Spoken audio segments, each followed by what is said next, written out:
being black as fuck in Mexico went something like this. Child, every step I took, someone wanted a photo. I mean, they was making long lines of people. Then they would hand their friend their phone, and it would just keep going on and on and on and on and on.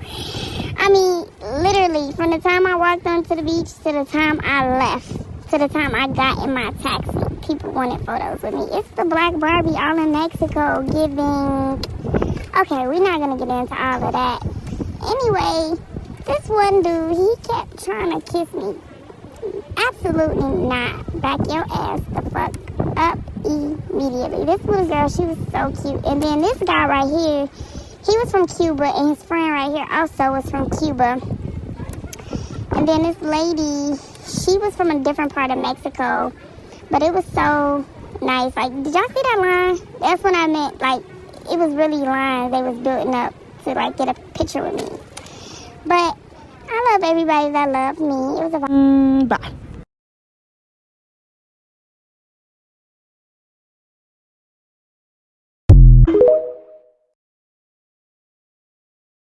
Tav, you're black in Mexico, and locals won't stop asking for photos.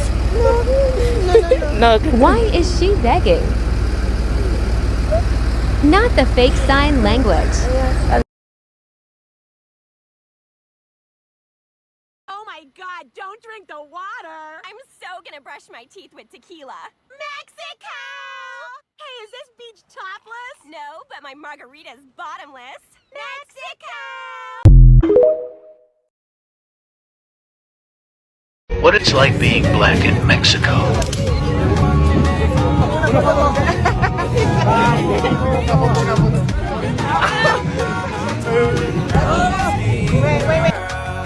Let me tell you guys about one of the scariest things I've ever done on a trip. TikTok took down my audio and I don't know why. So this is us like getting ready to go to the excursion, right? I was not aware that we had to drive our own boats. Like, I'm not meant to be in the middle of the ocean. So this is the scary part. Do y'all see those statues? That shook me. And my instructor, he was kind of like guiding me, helping me swim, and he kept bringing me so close to it. And I'm like, look, do not let me touch those, because I swore I was gonna fall to the bottom of the ocean if I did. Like, they were just so creepy looking. Like, no. And they were huge, y'all. They were huge. But overall, he was just showing me like the coral and the fish. But by that time, I wanted to get back on the boat. Overall, it was a really great experience. Definitely check it out. What it's like being black in Mexico. I was shopping for earrings, and they were like, we were just like, I was like, oh, they're all black. You should say hi. Yeah.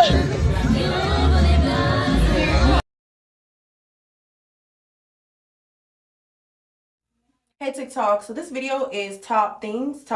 I don't know if it's 10 or whatever, but top things that I wish I knew before going to Cancun / Tulum, Mexico, whatever. So the first one, I already posted it on my page. It's probably like maybe 3 videos down. It's don't get on a taxi. So let's get into it. Number 2, make sure you got cash on you at all times. However much you trying to blow on the vacation, make sure it's in cash. Because if you use a card, they'll charge you like 8% tax. So you're going to end up spending way more money if you just have cash on you. Number 3, use Google Maps, not Apple Maps. You will get lost. Number 4, go to one of them gas stations where you pump your own gas, because they gonna shoot your money. Yeah. Number 5, there's a lot of mosquitoes. And this is not just like where we stayed at, because I was talking to other people from like, different resorts and stuff. And they were saying like, yes, there's a lot of mosquitoes. So buy that, lotion, spray thing. You do what you gotta do. Protect yourself from that. I forgot. Bargain everything. This is very much an African thing. So Americans, y'all need to like hear this, because this is not something that we do here. Because if you go to a store and something says it's $10, you're not going to talk to the cashier and be like, hey, sell it to me for $5. But in Africa, oh, we do that. Somebody's going to tell you something is $100. You're going to be like, all I got is 20. And they're going to be like, nah, okay, give me 80. You're going to be like, okay, the most I can do is 50. You get the point, right? Do that. Because most of the time, especially if they hear that you're from America, oh, they gonna try to blow your money. So just tell them you ain't got that and give them like a low number. 9 times out of 10, they gonna take it. And the way they be taking it so fast shows you how much they really be overcharging you. Cause sometimes I remember like one time we was trying to like get this bottle. They tried to sell like $500, and we was like, oh, all we got is like $150. They took it. That means if we would have said all we got is like 80, you probably could have still gave it to us. So, you know, they're just trying to make a profit. So, yeah, bargain everything. I think that's all. Most of all, have fun and try to go to like the tourist places, especially if your goal around the time where they have a lot going on in Mexico, which is what happened. We went when it was crazy.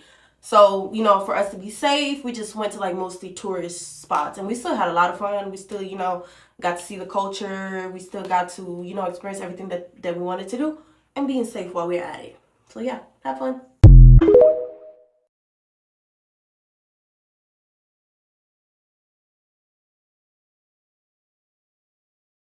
Okay, so since everyone is sharing their Mexico horror stories, here's mine. And before I even continue, I will go back, but I'm gonna just be a lot more aware the next time. But this is my story. So it was January 2020 and I was on an internship in Mexico for like a week and a half before the semester started. This was the last day of the internship and we all decided that we were gonna go out and party and go to the clubs and drink and meet people. So that's what we did. And literally, like, where we were at, we were in Oaxaca and there's not a lot of black people there. So they were treating us like celebrities, trying to take pictures with us. Like, people were slowing down their cars and we were walking, asking for videos and stuff with us. So we're just enjoying all the drinks and all the fun and stuff like that. But then finally we start walking back to our place where we were staying at. So it's a big group of us and most of the people are in the front, but me and two other girls were kind of like a few feet behind. So we're literally right about to turn the corner to the street where the house is on, and the group in front of us had already turned that corner, but it was just us three. And then all of a sudden this car comes zooming past and it turns and you hear the brakes really loud and you hear it stop. And then all of a sudden you hear it like rev up and reverse. So then the car pulls up next to us, it stops, and then Sky gets out of the car with a gun.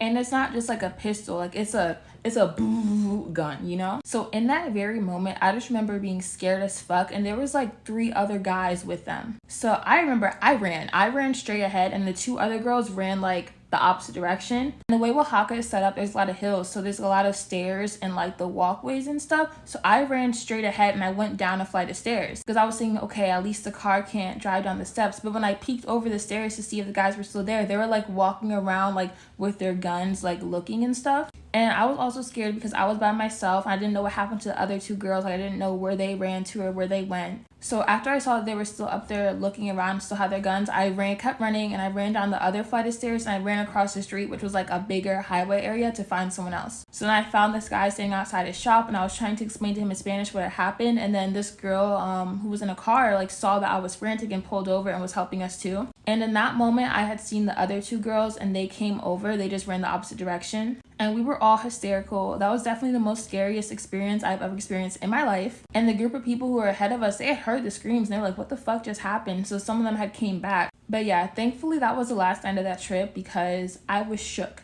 I was so shook and scared. And I'm also so thankful that they actually didn't shoot. And my mom was like, they probably wanted to sex traffic you if they didn't shoot you and kill you, you know? So yeah, that's my very traumatic story of how I had a gun pulled on me in Mexico. And now I'm always super, super, super aware of my surroundings when I go out. Hey y'all, come with me to see my first movie in Mexico. If you've ever been interested in knowing how the theaters work here, how they look, I got you, okay? Today I'm your eyes. So you go up to this machine, you buy your tickets. The tickets are about $8 per person. When you get in, look at this popcorn, y'all. Doritos, butter, caramel, Takis. Y'all, they have Takis popcorn, cheddar popcorn, and a full bar. Oh, it's lit. Happy hour. Today we saw Bullet Train and I was excited. When I saw these chairs, I was like, oh, it's giving very much my man. Mine was given very much single, but that's okay. We working on it. So y'all, look at this food. So you get to your seat, you order at your seat, y'all. You order at your seat and they bring it to you. Look at all this to choose from: beer, wine, popcorn, nachos, wings. Y'all, they bring it to your seat. I love the service. And these seats, again, y'all, next time I come, I plan on bringing a boo thing, so I just needed a reminder. And please, y'all, look at my friends. It's given very much Black and Abroad. America's not that girl. Day in the life of a travel nurse off assignment. One of the perks of travel nursing is working on my own terms. So if I want a vacation, I'm going to vacation. So this week I'm spending it in Puerto Morelos. I went to the airport. I had a pretty early flight. I usually get there pretty early to get breakfast. So I got Chick-fil-A, boarded my flight. This is my first time with this airline, but I had a great experience.